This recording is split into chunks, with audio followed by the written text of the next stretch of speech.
Good evening. 17.5 hours after the midnight deadline, with a simple announcement this evening by the talks chairman, Northern Ireland was given the chance of a new beginning. The agreement had been reached after nearly 2 years of talks, after 30 years of conflict, after thousands of violent deaths and centuries of bitterness. In the end, the political parties, Nationalist and Unionist, Republican and Loyalist, and the two governments decided there was no other way.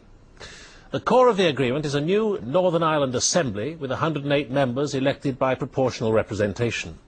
If the agreement is approved by referendums in the north and south, the Assembly will select an executive of 12 ministers with positions shared among the parties according to their electoral strength. Their power to make law will exclude security matters, which will remain with the Northern Ireland Secretary. To sort out relations with the Irish Republic, the deal calls for a ministerial council linking the Belfast and Dublin governments. It will have executive powers endorsed by the Assembly, and to underpin the new relationship, the Republic will abandon its constitutional claims on the territory of Northern Ireland. Other changes would replace existing British-Irish agreements with a Parliamentary Council of the Isles. To build confidence about a lasting peace, decommissioning of paramilitary weapons would have to start at once and be completed within 2 years, and in the same time frame, prisoners aligned to paramilitary groups that keep the peace will all be released. Our Ireland correspondent Dennis Murray reports on the last dramatic hours at Stormont. Agreement. The impossible was done late this afternoon, and in the end, after 36 hours of non-stop, no sleep, all night and day negotiation, it was as close a call as can be imagined. But done it was, to the delight of the Prime Ministers, their sad remembrance of the injured and the dead, their realistic hopes for the children's future. But I want to say this to the politicians and to the people of Northern Ireland, with all the force that I can muster. Even now, this will not work unless in your will and in your mind you make it work. Unless we extend the hand of friendship to those who were once foes. Unless, before we condemn, we at least try to see the other side. Unless we take it into our hearts that others can reach different conclusions in just as good faith as we reach our own conclusions. This is the choice that humanity has to make in every age, between the daring that crosses new frontiers and allows us to make progress, or the timidity that shuts itself away in seclusion where we stagnate. I believe that today courage has triumphed. Without the two Prime Ministers, there would have been no agreement. They played a unique role in a unique set of talks. It's a day we should treasure, a day when agreement and accommodation have taken the place of difference and division. And today is about the promise of a bright future, a day when we hope a line can be drawn under the bloody past. We must all seize the opportunity. Ahead of us stretches the prospect of a radical transformation of all the key relationships on these islands.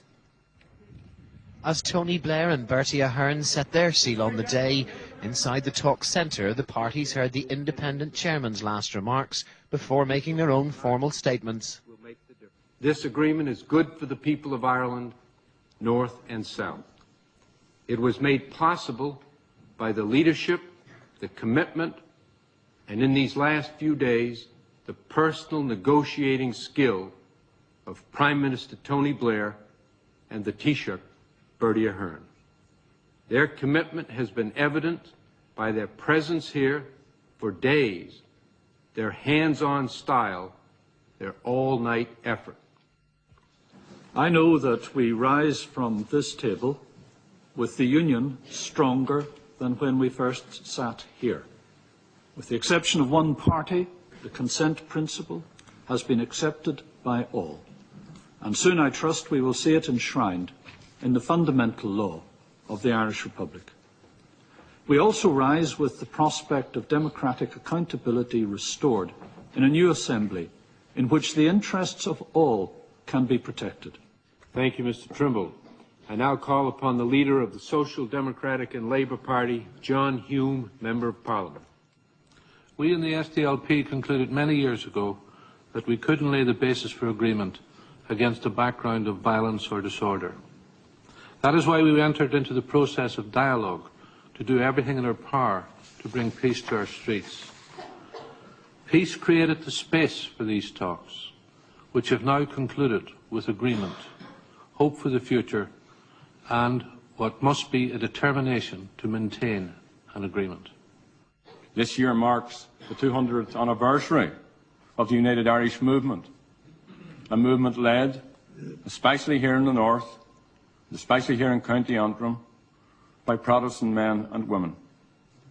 This week also marks, in the Christian calendar, a very, very important point, and in the history of Ireland, with the Easter Rising, a very important point also.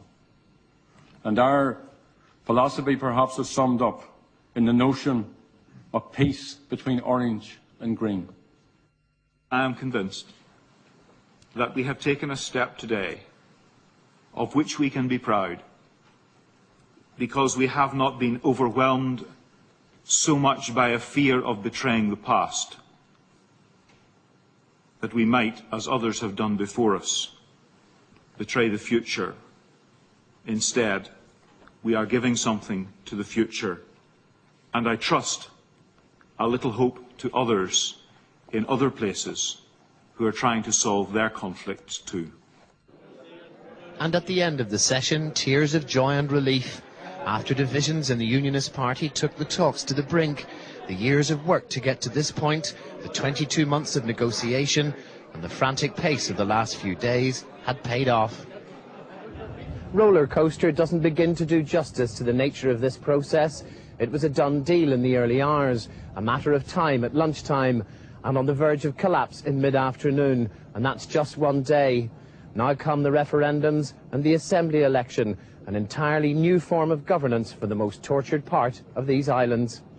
Dennis Murray, BBC News, Stormont.